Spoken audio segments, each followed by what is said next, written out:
exactly where she'd been standing not more than a minute ago. "Shannon?" There was nothing. No answer. "Shannon!"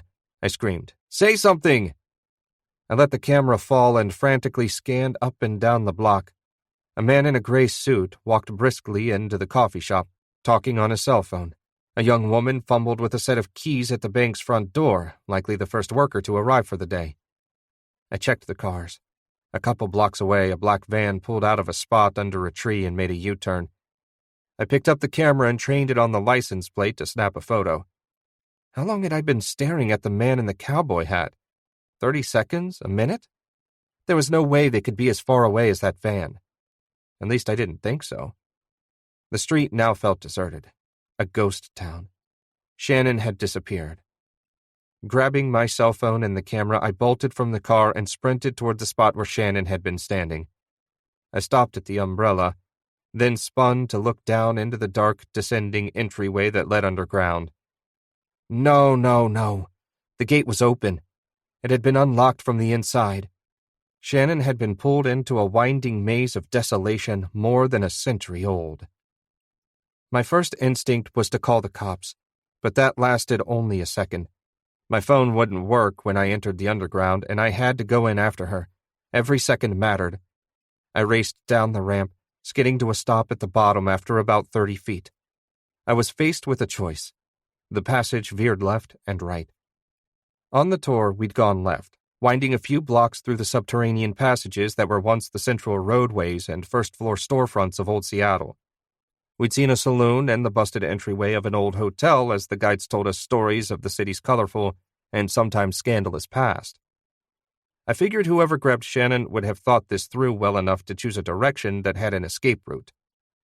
But I couldn't remember if the left passage did. "Shannon!" I screamed as loud as I could. I stood perfectly still as my shout echoed down the tunnel. I pulled out my cell and turned on the flashlight, then took off down the right tunnel, crouching to avoid hitting my head on the low-hanging tunnel ceiling.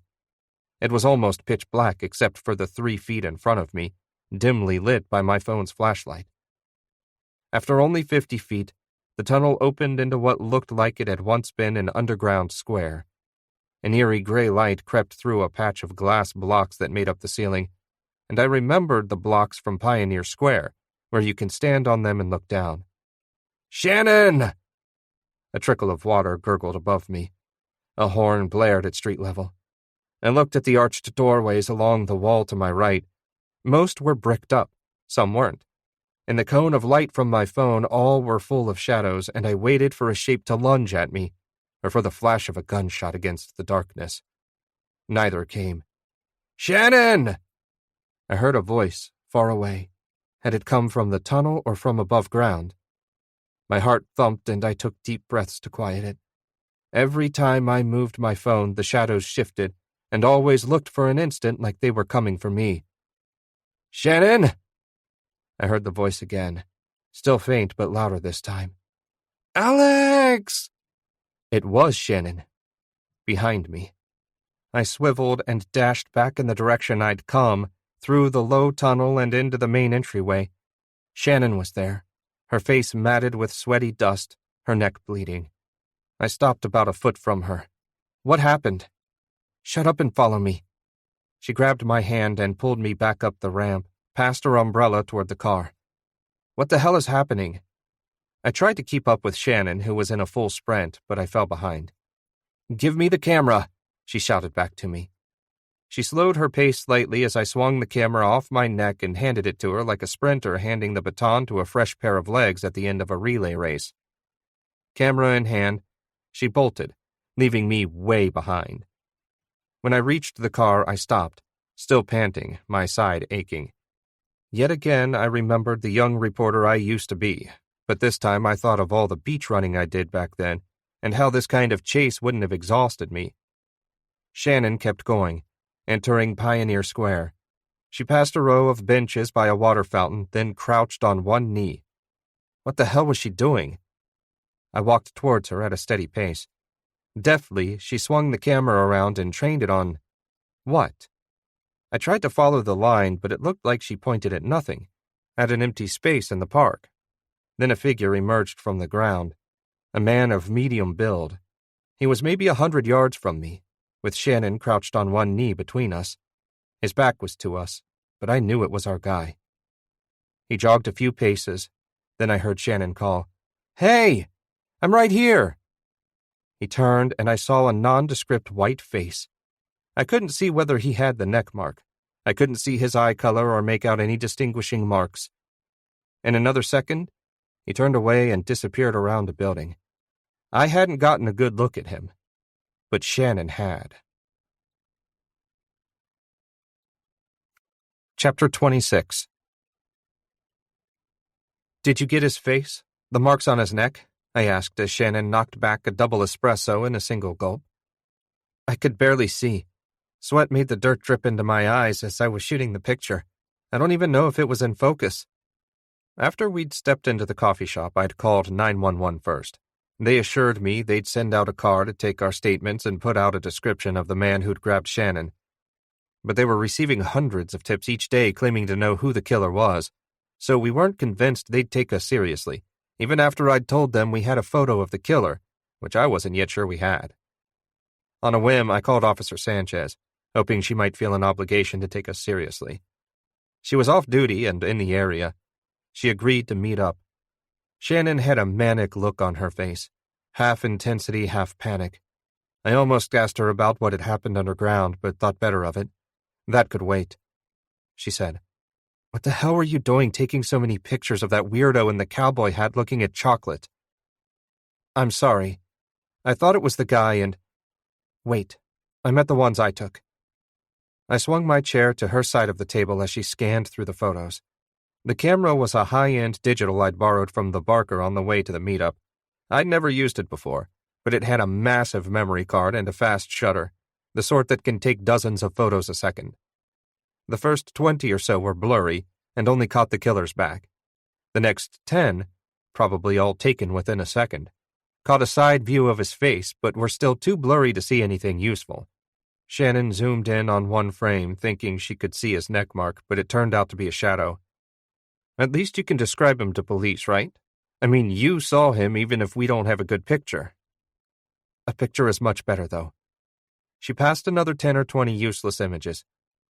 "Wait, here's something." My hands were shaking and I kinda jolted the camera as I yelled for him. I was hoping he'd turn and he did. The next series of images were direct hits on his face, but too blurry to make out anything clearly. "Did you have the autofocus on?" I asked. "I had it on whatever settings you had it on, jackass. I told you my damn hands were shaking all over the place." "I'm still impressed with how quickly you acted." She continued scrolling slowly through the facial shots, which seemed to be getting clearer and clearer as she went. On one, I could make out his nose, round and smaller than average. Then I saw his eyes, brown. A few pictures later, Shannon stopped. "Hot damn!" The image was crystal clear. The man looked over his shoulder, eyes focused, black t-shirt just low enough on his neck to reveal a wine-colored birthmark. Carlson's description had been spot on. Average height, average weight, round face. For a long moment, Shannon and I stared at each other, silently asking each other the question we hadn't fully considered. What do we do now? When Officer Sanchez appeared in the doorway, Shannon swung the camera around and put it on her lap under the table. She didn't know Officer Sanchez didn't trust her. That was going to make this a difficult conversation because, though I wanted Shannon to lead the way, she wouldn't be able to lead Sanchez far if she didn't want to tell her about the picture. "Shannon, this is Officer Sanchez." She was one of the 2 officers who took me to identify the body. "Sounds like you had a run-in." Sanchez pulled up a chair across from Shannon and me. "Alex said something about the underground?" On the phone, I hadn't mentioned that the whole thing had been a setup. "That's right," Shannon said. "The man who's been killing journalists called me, offering information on a story, like he did with the other victims." Sanchez looked from me to Shannon in disbelief. "And you went?" "We were fairly sure it was the killer," I said. "Remember, he tried to blow up my office yesterday." "We don't know that," Sanchez said. "We know it," Shannon said. "Anyway, we took precautions. We knew it was the killer and—" Shannon's hand moved subtly under the table. She'd gotten to the point at which she had to mention the photo, and she was hesitant. Sanchez was smart. She could tell something wasn't making sense. "And your plan was?" "Shannon," I said, "Officer Sanchez is the one who gave me Gunstadt's address. She didn't have to, and frankly I kinda wish she hadn't, but you can trust her." I turned to Sanchez. "If we tell you something, can you, for 1 minute, just be a friend and tell us what to do, setting aside any allegiance to the department?" "No," she said immediately. "I can't stop being a cop, not even for a second.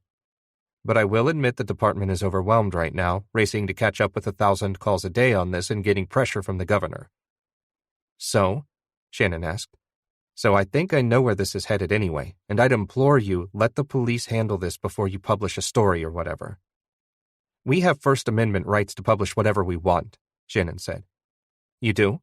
But you also have a civic duty, an obligation to the citizens of Seattle not to jeopardize their safety and—" Shannon yanked the camera up from under the table and set it with a thud in front of Sanchez, screen still displaying the perfect image of the man's face.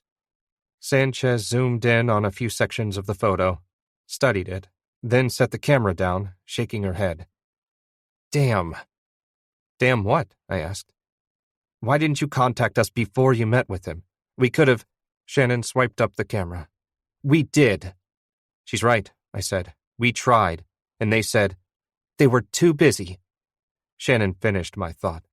"Why didn't you call me?" Sanchez asked. "Damn it," Shannon said. "In 30 seconds I'm going to walk out of here. Alex said he trusted you to give an opinion. What should we do next?" "Wait here and give statements to the responding officers. Give them the photograph, let them handle it. They'll determine whether to release the photograph to the media, and if so, when and how. What you're missing here is that the interaction with you, especially if he knows there's a photo, could trigger him in some way. We have psychological profilers who—" "Thanks," Shannon said sarcastically. "We get it." "Before you run off and publish something for your personal benefit." "Personal benefit?" Shannon's elbows were on the table now. She leaned in like she was getting ready to spit in Sanchez's face. "Yes," Sanchez said coolly. "Personal benefit like stealing evidence from a crime scene." My breath caught in my throat. Shannon sat back suddenly, then glared at me. Sanchez watched us. "Don't look at him, Shannon. Alex didn't tell me." For the first time since I'd met her, Shannon was speechless. I could see the possibilities racing through her mind.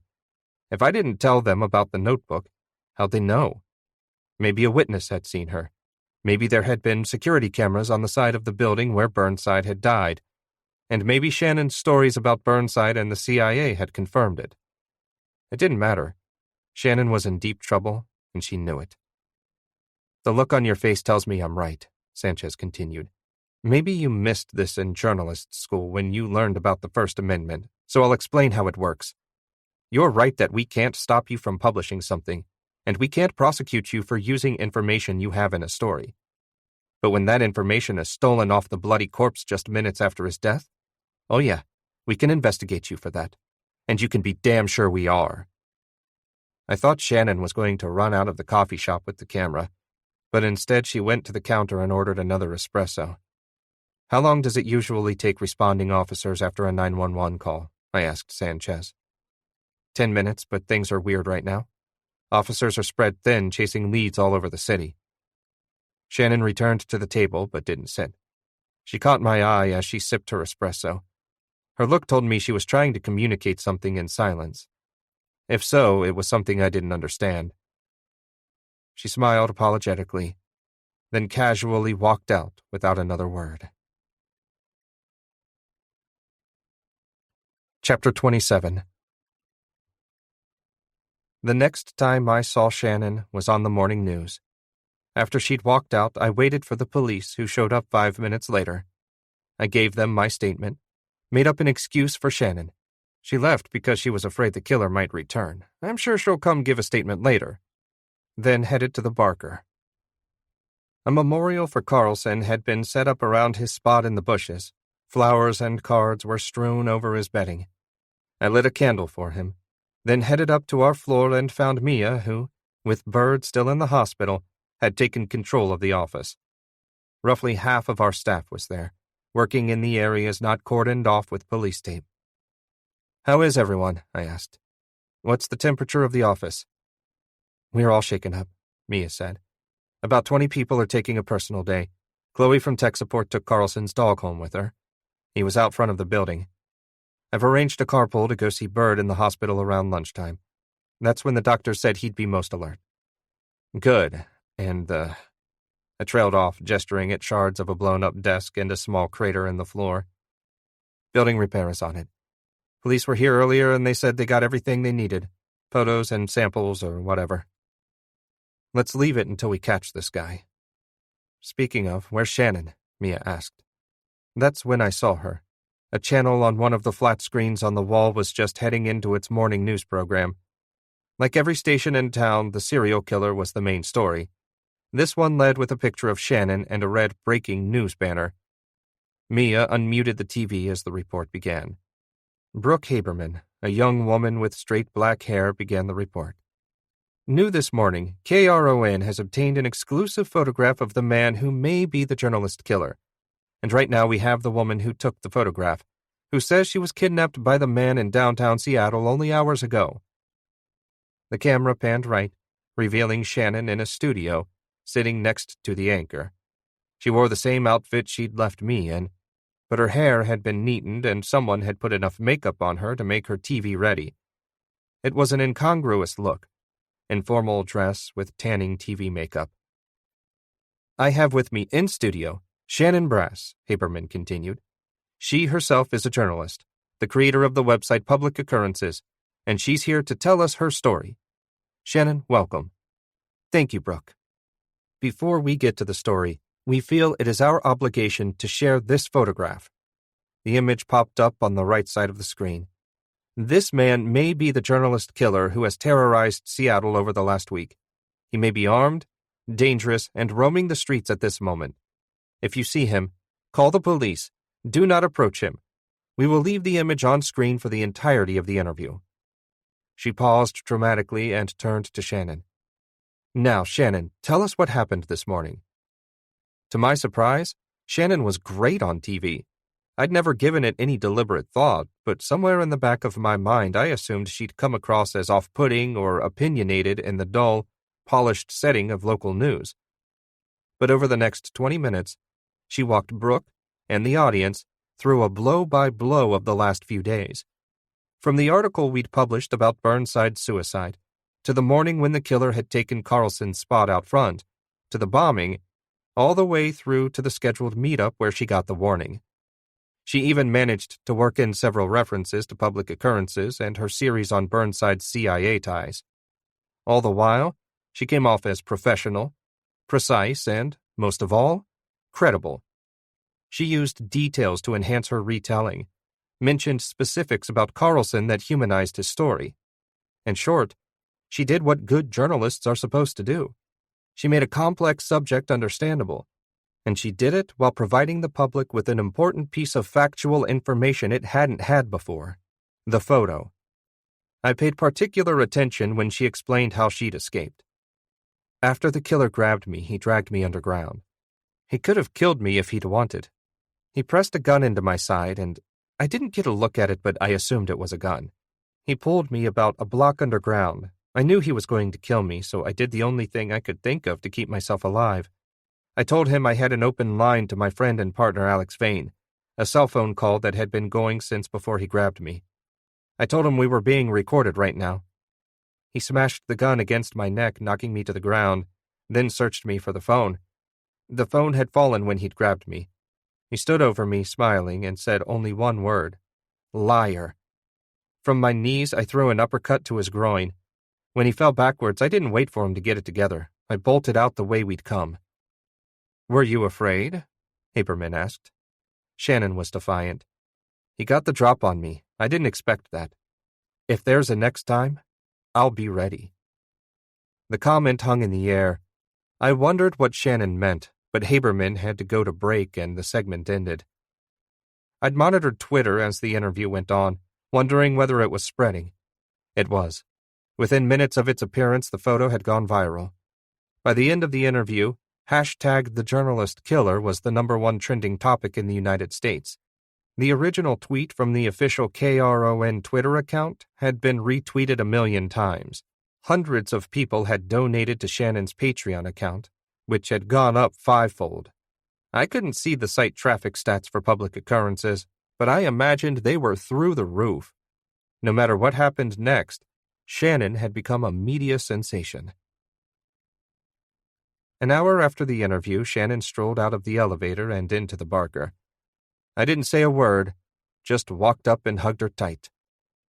"I'm not coming back from war, Alex." "You did great," I said. She followed me to the lounge area where we sat on the couch. "You sure I didn't screw things up?" "How was Sanchez after I left?" "Pissed, but she understood." "Police will be pissed too, right?" "Of course. It's their job to get the information, in this case the photo, and share it when and if they deem it necessary for public safety.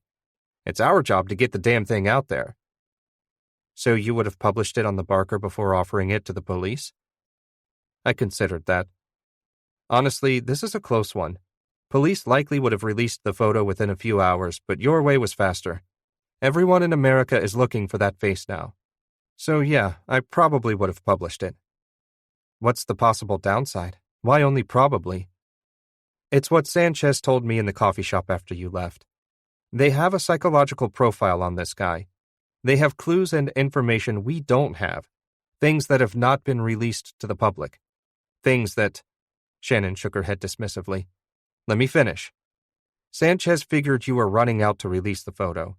Her fear was that it could cause the killer to go on a kamikaze mission. If he thinks he's about to be caught, why not walk into the Seattle Times or CNN with a bag of guns and take out as many people as possible?" Shannon got herself a cup of coffee.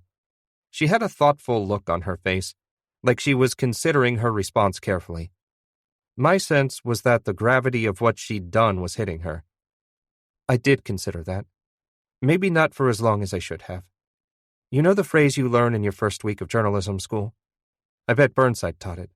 Sunlight is the best disinfectant. I know the phrase. What you said is a risk, but I have to think that getting all the information out there helps. Sure, he could do the horrible thing you mentioned, but he might have done that anyway, and now he might get recognized in the lobby before he makes it to a crowded area. A random beat cop could be picking him up as we speak because he saw the photo on his kid's Facebook page over breakfast. I have to believe that getting the story out there makes everyone safer.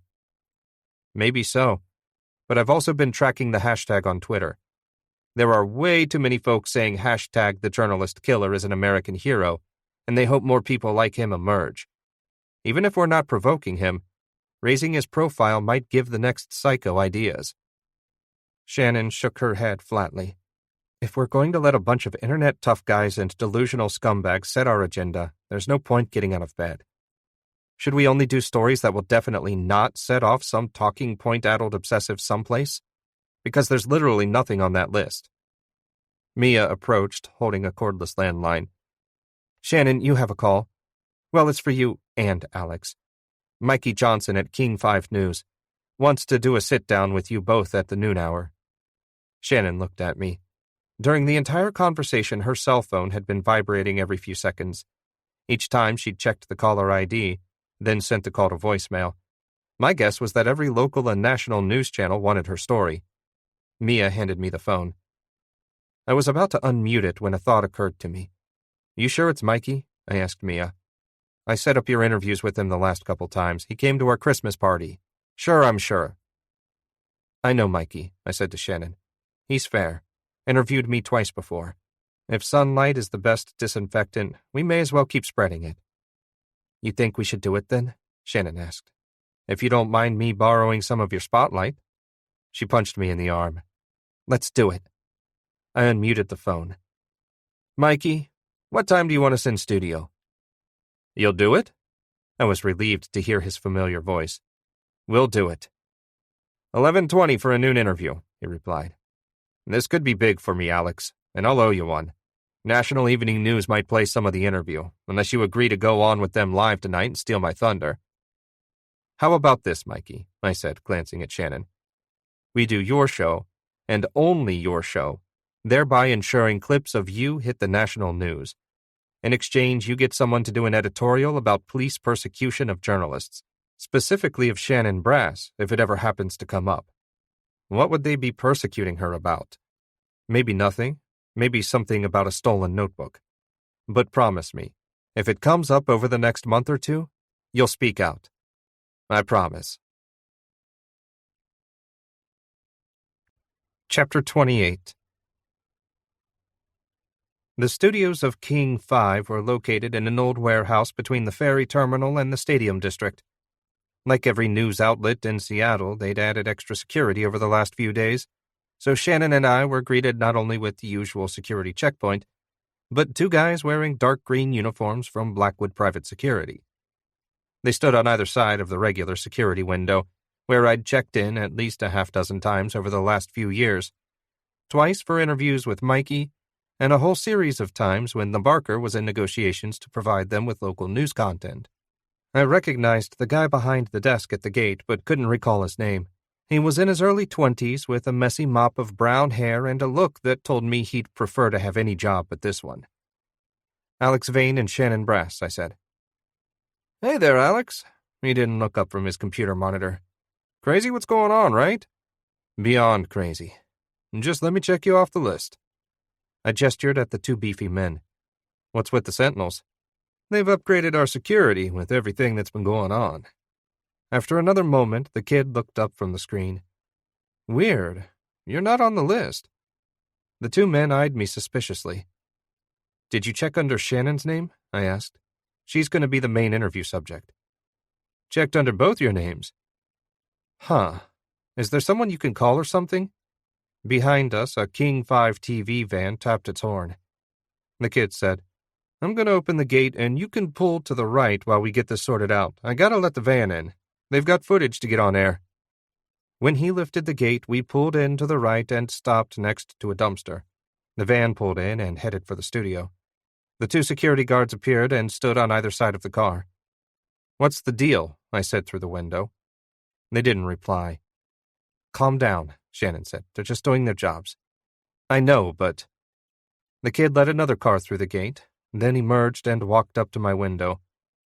I'm sorry, Alex. There must be some mix-up. You're not on the list, and I couldn't find anyone who set up the interview. Oh, why didn't you ask? It was Mikey Johnson. Said he wanted to do a segment with Shannon and me on the... Mikey? He called in sick today. He's not even here. That can't be, I said. My mind went blank. Oh, shit, Shannon shouted, swiveling her head in a panic. She looked out all the windows in rapid succession. No, Alex, it was a setup. Crack! The sound burst the air, drowning the sound of Shannon's voice. One of the security guards disappeared from my peripheral view. Down! Shannon shouted. Then a crack, in rapid succession. The other security guard fell to the ground. The kid fell forward across the hood of the car, his wavy brown hair stained with blood. Shannon opened her door and slithered out onto the ground between the car and the dumpster. Contorting my legs into a pretzel, I slid across the gear shift into Shannon's seat, then out her door onto the ground. The shots had come from the direction of the large warehouse that contained the King 5 studios, so we had the car between us and the shooter. The corpse of one of the security guards lay next to the front tire, face down. There was a large exit wound in his back, and a pool of blood around him. The blood was slowly starting to trickle toward the dumpster. I forced myself to look away. Shannon's eyes were wide with fear, and she looked at me imploringly. I thought that was Mikey on the phone. It was. But then how...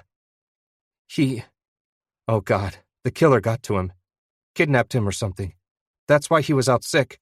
The killer forced him to make the call to get us to show up here. Shh. Shannon lifted her head, listening. The shots came from over there. If there's only one shooter, he can't hit us where we are. I'm pretty sure this guy is alone, but we don't know how far away he is. Cell phone. I left mine in the cup holder. Do you have yours? In my bag in the car. I reached up and felt around in her bag on the floor of the passenger seat. When I found it, I handed it to Shannon, who quickly dialed 911. Shooting at King 5, 3 men down, active shooter. Hurry! She set the phone on the ground without ending the call. as we drove in, I noticed a row of cars to the left, maybe 100 yards away, near the front of the building. I bet he was hiding there, waiting for us to come in. She reached around to the small of her back and produced a short-barreled revolver. I must have gaped a bit because she gave me a look and said, "I've got a permit to carry it, and this right now is exactly why." "That's what you meant when you said you'd be ready if there was a next time?" Ignoring the question, Shannon crawled around the corner of the dumpster, staying low to the ground. I followed, relieved to have both a car and a dumpster between us and the shooter. There was a space of about 50 yards behind the dumpster, unpaved like they were saving the space for a future parking lot.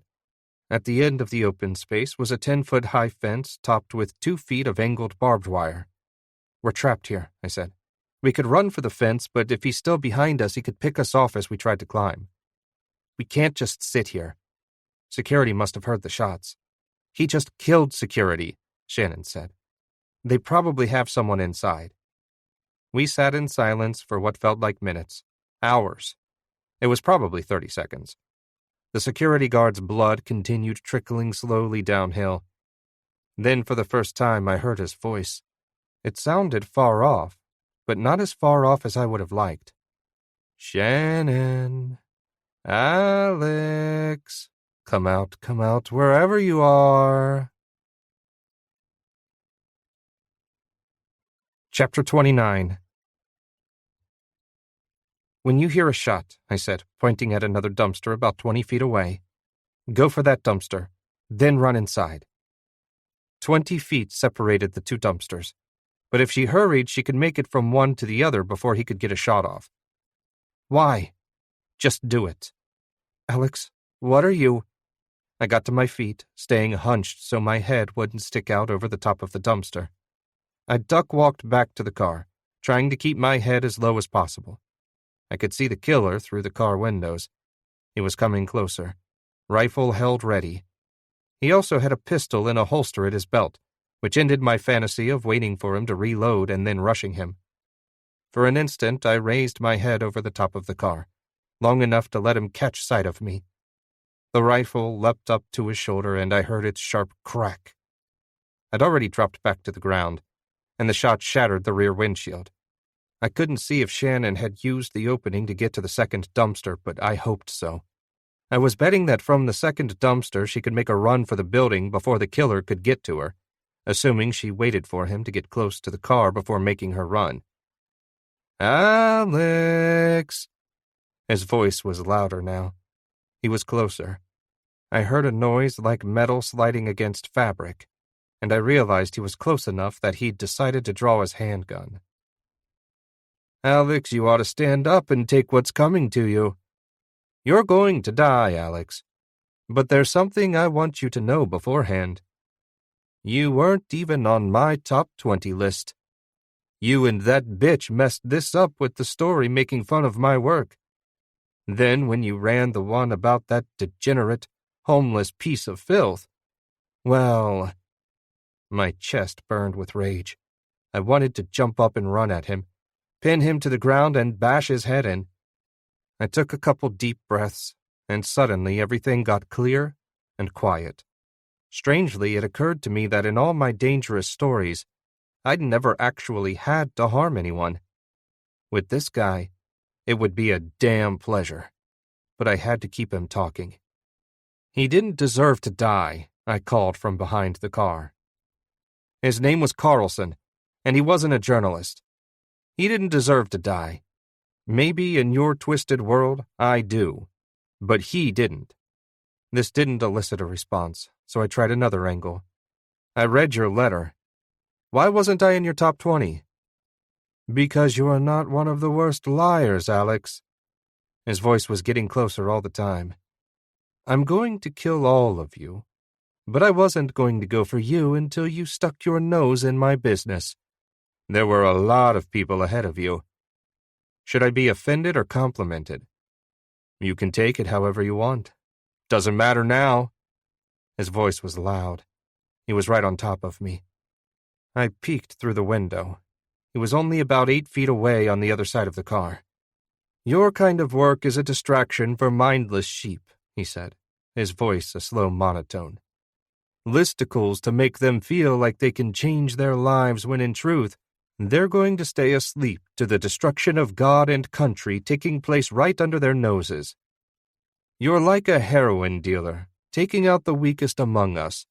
Except instead of opiates to shoot into their veins, you offer them opiates of the mind.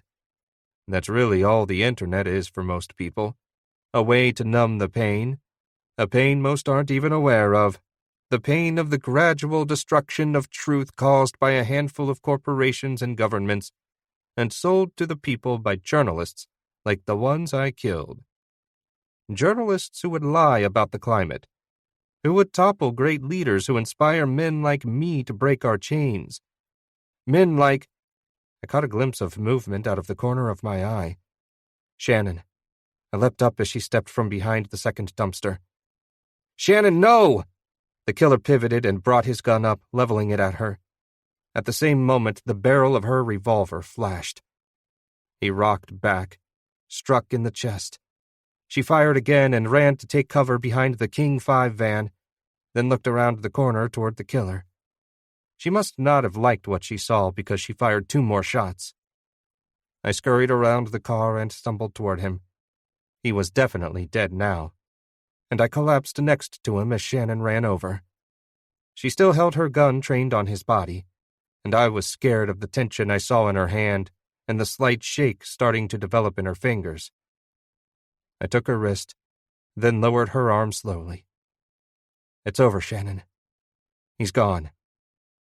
A group emerged from the studio and ran toward us. I went home after I left the coffee shop, Shannon said. She sounded dazed, like she was in a trance. Picked up the gun on the way to the interview.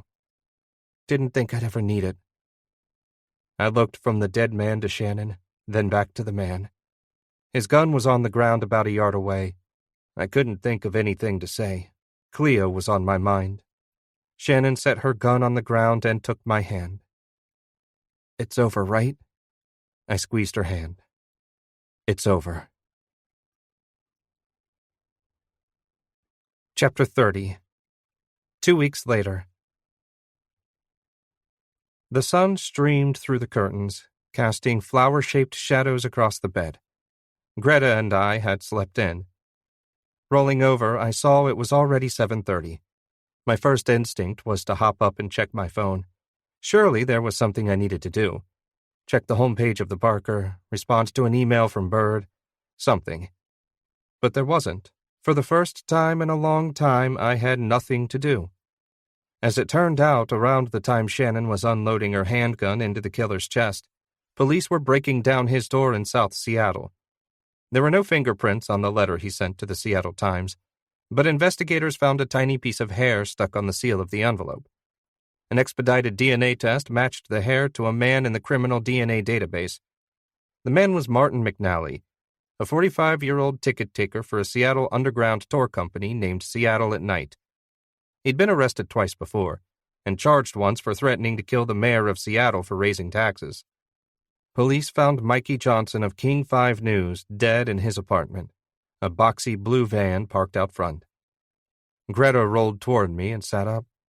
Whoa, you're in bed. Weird. I don't know what to do. How about you get us some coffee? I rolled out of bed and strolled into the kitchen. After putting on the coffee, I looked out the kitchen window over the sink. The gray skies were gone, replaced by a bright blue canopy over what looked like an unseasonably warm morning. After the shootout at the TV station, I'd taken 3 days off. I didn't write a word about the incident, and I turned down a few hundred interview requests. I gave quotes to only one journalist, Shannon. She was becoming a star, and traffic to her website was rising exponentially. I spent most of the time walking the streets of Seattle. It rained each day, and I wore a raincoat and didn't carry an umbrella. I wanted to feel the rain, and I just walked. Walked and thought. Thought back on my journalism career with some regrets, but also some pride. I don't know if Burnside was right about me being his best and worst student, but I know I've let my best and worst qualities take the lead at different moments in my career. While I walked, I also made some decisions.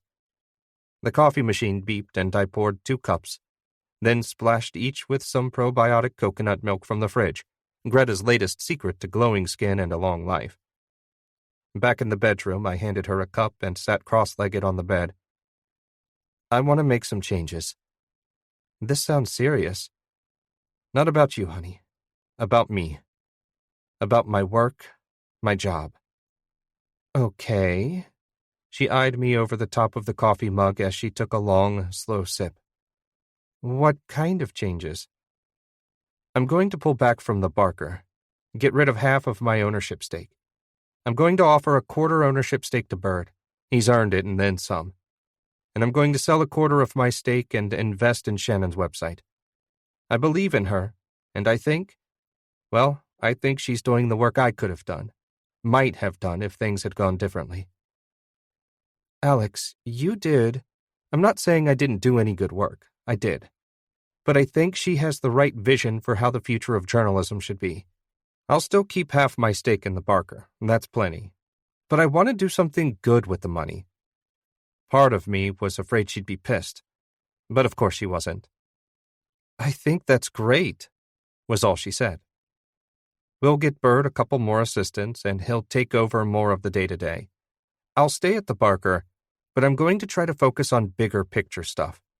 Partnerships with other media organizations, advocacy for public service journalism, that kind of thing. And I'm going to spend more time at home. I like all of that. She set her coffee aside and laid her head on my leg. But I meant what I said before. You need to do the work that makes you happy, makes you feel alive. I beamed at her. I have. I really have. There have been some highs and lows, but I'm proud of what I've done. Not each and every story. There have been some real pieces of crap in there. But I've done some good work too. I don't know. I feel like I'm ready for a new phase of my career. A new phase of life. Greta smiled in a way she often did. Like she understood me completely. Maybe better than I understood me. She didn't say anything. She didn't need to. Neither of us did. It was noon by the time I checked my email. The latest I'd checked it in I don't know how long. Of course, messages from work had piled up, but I had all my work emails automatically forwarded to Bird now, and he handled everything urgent. My eyes landed on a message from Camilla. Alex, from what I've seen in the news, it sounds like you found trouble again. Or it found you. I'm still not sure which it is. But I'm glad to see you're okay, and there's something I want to tell you. I took your advice. I sat down and read my book, the whole thing. I didn't leave the house for 3 days. I sat and read for 12 hours a day to confront my own thinking, my own work. You know what? It wasn't half bad. It's a mess, of course. You'd be driven crazy by the lack of structure, the redundancy, and the sometimes poetic language. But it's not half bad. The department has been urging me to publish something, and, well, enrollment was low for winter quarter, so I put in for a sabbatical and I got it. After finals, I'll be off for 9 months, and I'm going to finish the book. I already have an agent working on a book proposal and cleaning up a couple sample chapters for publishers. When I get it in shape, I'd love for you to take a red pen to it before it goes out. Send my love to Greta and Cleo. I can't wait to meet her. Speaking of that, maybe I'll visit Seattle during my time off. I've been hiding in Iowa for close to 20 years, ever since John was murdered and everything that happened around that. It's time to get back out there. You helped me see that. Love, Camilla. It made me happy to think of Camilla publishing a book. Over the years, I'd wondered from time to time whether I'd had anything to do with her decision to stay in Iowa after her mother died. Not me exactly, but the fact that I'd inadvertently dragged her into my world, a world that had almost gotten her killed, twice. When I'd met her, she was one of the younger professors at NYU, on the fast track to becoming a major national voice in media criticism.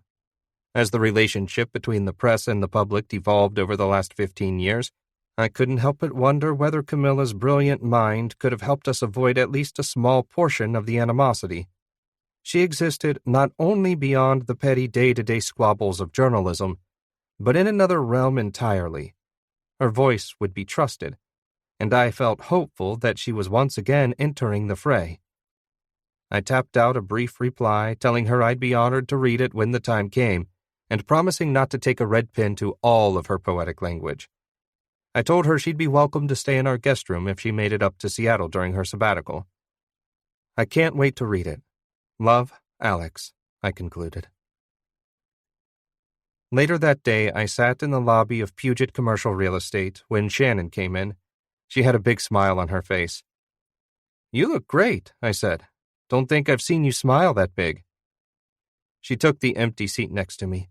"Police dropped the charges." "Great news. I knew they would. Your lawyer helped. She was the difference. If I'd been on my own, they could have railroaded me if they'd wanted to. You did take evidence from the scene of not the scene of a crime, but it was unethical," Shannon admitted. "It was. Even though a lot of good came out of it, I wouldn't do it again. I have to think Burnside, were he able to think it through, would have wanted his story out there. If you hadn't taken the notebook, it might never have gotten out. Think about it. If the police found the notebook, they wouldn't have known what to make of it. They're scared of the CIA, too. And they might have just ignored the content and then given it back to his wife with the rest of his personal effects. And what would she have done with it? She told me she had little or no involvement in his stories. She probably would have stuck it in a box. If we'd been lucky, in 6 months, it would have made it to some library with the rest of his papers, and some researcher might have discovered it 5 years down the road." "Still," she said, "public occurrences is growing. For the first time, I think it could really take off, and I need everything to be above board. Pristine.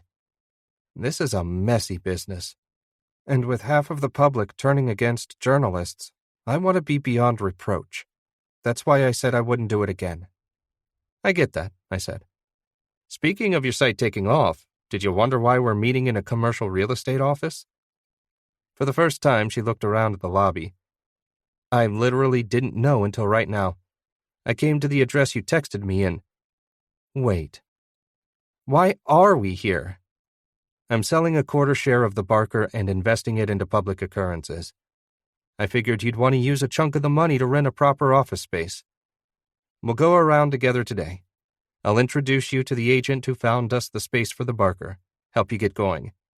Then Greta and I are taking off for a few weeks, gonna drive an RV around the Southwest." Shannon stared at me with a look I couldn't read. It wasn't surprise, which is what I expected. It wasn't even gratitude. The look told me somehow she'd expected this, but that was impossible. "Why do you look like that?" I asked. "Say something." "What do I look like?" "I'm going to give you a lot of money. We're about to meet a real estate agent who's going to take you around to show you offices. You are all over the news. You're going to get a book deal offer soon. Thanks, Alex, really thank you. I will gladly accept the money." She thought for a moment. "It's weird. I've pictured this moment many times. A big donor coming in and staking me for a lot of money. Now that it's here, I don't feel surprised."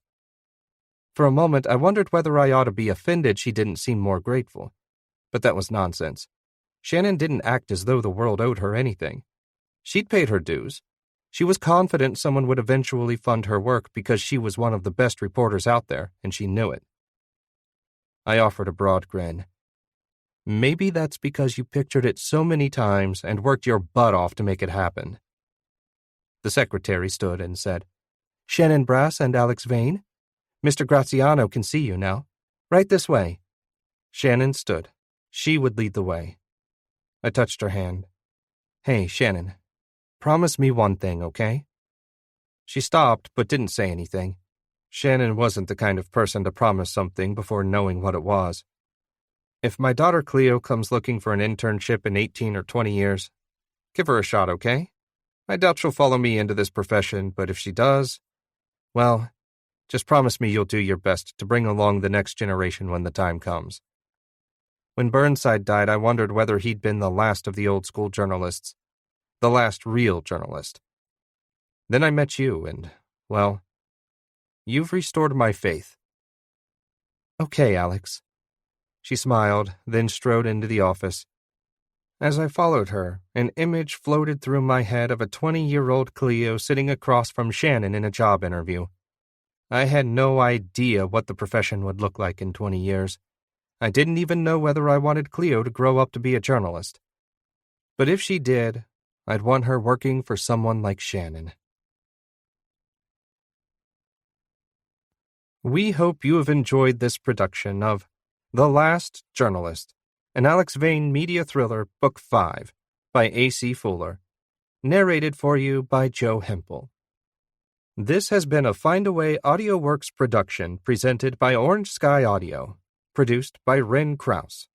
Copyright A.C. Fuller 2018. Production copyright 2021 by Orange Sky Audio. All rights reserved. Thank you for listening.